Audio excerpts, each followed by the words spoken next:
Hello friends, రేపటి complete episode ఇప్పుడు ఈ వీడియోలో చూడండి. ఇక సిద్ధు తులసి గాయాన్ని చూసి టెన్షన్ పడుతుంటే, ఏంటి రౌడీ, నా గురించి ఎందుకు టెన్షన్ పడుతున్నావు? ఏంటి తులసి గారు అలా మాట్లాడుతున్నారు? నీకు నేను ఫ్రెండ్ కదా, మరి ఫ్రెండ్కి ఏమన్నా అయితే నేను తట్టుకోగలనా చెప్పు. ఓ అవునా, ఇక నీతో ఫ్రెండ్ అయినందుకు నువ్వు అలా రియాక్ట్ అవుతున్నావా? అవును తులసి గారు, నీకేమన్నా అయితే ఈ సిద్ధు తట్టుకోలేడు, మరుక్షణమే చనిపోతాడు. ఏంటి సిద్ధు, అసలు నువ్వేం మాట్లాడుతున్నావు? అంటే అది మన ఇద్దరం ఫ్రెండ్స్ కదా, నీకేమన్నా అయితే తట్టుకోలేనని అలా మాట్లాడుతున్నాను. ఓహో అవునా, నాకు అదోలా అనిపిస్తే. ఇక సిద్ధు మనసులో, తులసి నీ మనసులో ఏమనుకున్నావో అదే. నువ్వు లేని మరుక్షణం ఈ సిద్ధు కూడా బ్రతకడు. నీకోసమే నేను బ్రతుకుతున్నాను. నువ్వు నా కోసం బాగా కష్టపడుతున్నావు, తాళి కట్టిన వ్యక్తి గురించి బాగా తిరుగుతున్నావు, ఆఖరికి నా కోసం చెప్పులు లేకుండా నడుస్తున్నావు. ఈ కష్టాలను చూడలేకపోతున్నాను. ఏదో ఒక రోజు తప్పకుండా నీ మెడలో తాళి కట్టింది నేనే అని తప్పకుండా చెప్తాను. ఇక తులసి వెంటనే, ఏంటి రౌడీ ఫ్రెండ్, ఏం ఆలోచిస్తున్నావు? అబ్బే తులసి, అదేం లేదు, నీ గాయమైంది కదా, దాని గురించి ఆలోచిస్తున్నాను అంతే.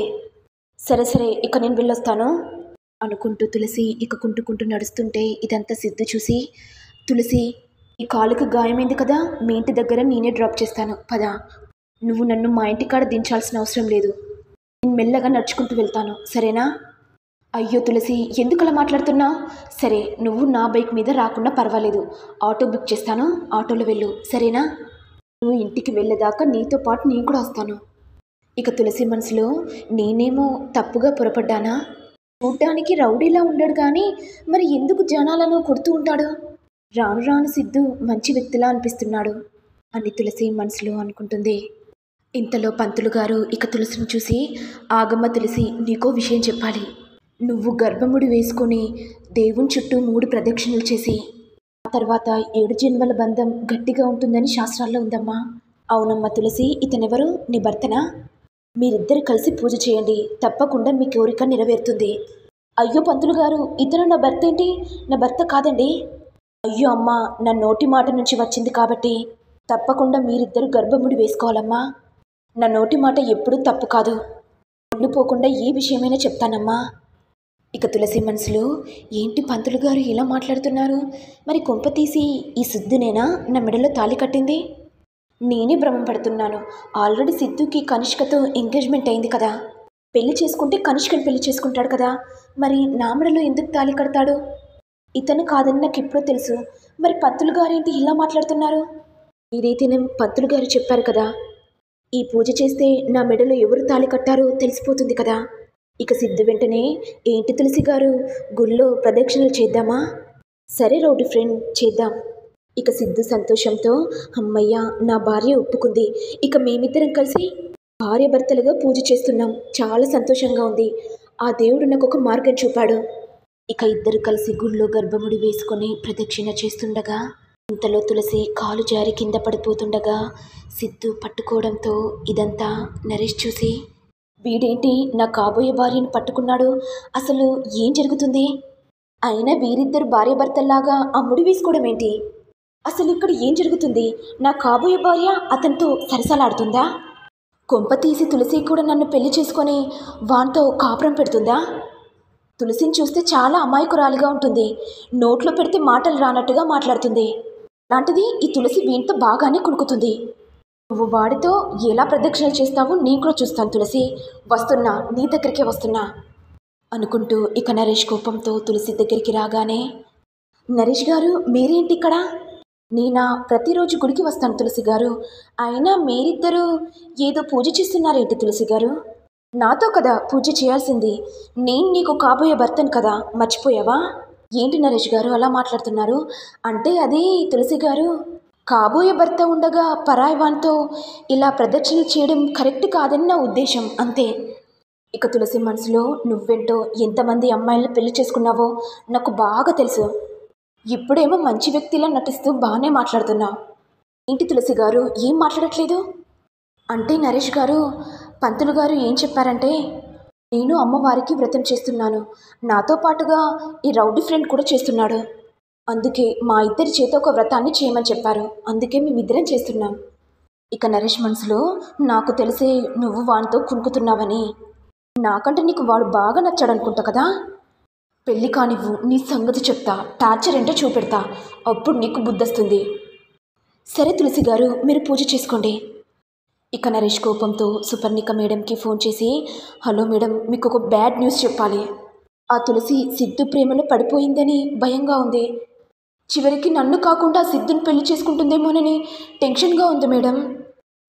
నీకు అసలు బుద్ధుందా? ప్రతిరోజు తులసి వాళ్ళింటికి వెళ్ళమని చెప్పాను కదా. తులసిని షాపింగ్కో, గుడికో, మూవీస్కో తీసుకెళ్ళమని చెప్పాను కదా. నీ మాటలతో గ్రిప్లో పెట్టుకోమని చెప్పాను కదా. అంటే అది మేడం, మరి నేను మూవీస్కైనా, గుడికైనా, షాపింగ్కైనా వెళ్ళాలంటే డబ్బులు ఉండాలి కదా మేడం. నాకు ఒక్క మాట చెప్పచ్చు కదా.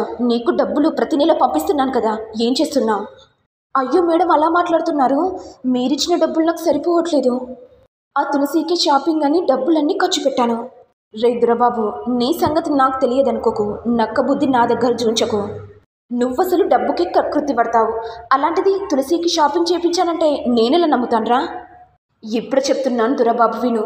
నువ్వు గనక తులసిని పెళ్లి చేసుకోలేదనుకో, నీకు నయా పైసా కూడా ఇవ్వను, అర్థమైందా అని అనేసరికి ఇక దురబాబు టెన్షన్ పడుతూ, అయ్యో మేడం ఇలా మాట్లాడింది, ఇప్పుడు నేను ఏదో ఒకటి చేసైనా సరే తులసిని నా గ్రిప్పులో పెట్టుకోవాలి, అప్పుడే కదా నా దగ్గరికి వచ్చేస్తుంది అనుకుంటూ దురబాబు ఇక తులసి దగ్గరికి వెళ్ళగానే ఇక సిద్ధు కోపంతో, మళ్ళీ ఇక్కడికి ఎందుకు వచ్చావురా?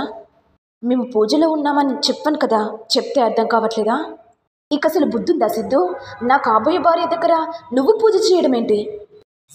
తులసి పక్కన నేనుండాలి, అర్థమైంది కదా? ఇక సిద్ధు మనసులో, వీడేంటి ఓవరాక్షన్గా మాట్లాడుతున్నాడు, వీడికి తాట తీస్తేనే బుద్ధొస్తుంది అనుకుంటూ ఇక సిద్ధు ఎస్ఐకి ఫోన్ చేసి, హలో ఎస్ఐ గారు, ఒక క్రిమినల్ ఇక్కడనే గుళ్ళో దగ్గర పాటలో ఉన్నాడు, వాడి ఫోటో పంపుతాను, త్వరగా అరెస్ట్ చేయండి. ఇక నరేష్ టెన్షన్ పడుతూ, అమ్మో వీడేంటి పోలీసులకు ఫోన్ చేశాడు, ఒకవేళ కనుక పోలీసులు ఈ గుడి దగ్గరికి వచ్చారంటే ఇక నన్ను అరెస్ట్ చేస్తే తులసి చూసేస్తుంది, ఆ తర్వాత తులసికి నాకు పెళ్ళి కాదు, ఇక సుపర్ణిక మేడం కూడా నాకు డబ్బులు ఇవ్వదు. వామ్మో, ఎలాగైనా సరే ఇక్కడి నుంచి ఎస్కేప్ కావాలి అనుకుంటూ దొరబాబు, తులసి, నాకు అర్జెంట్ మీటింగ్ ఉంది, ఇక నేను వెళ్ళొస్తాను, నీ పూజ నువ్వు చేసుకో.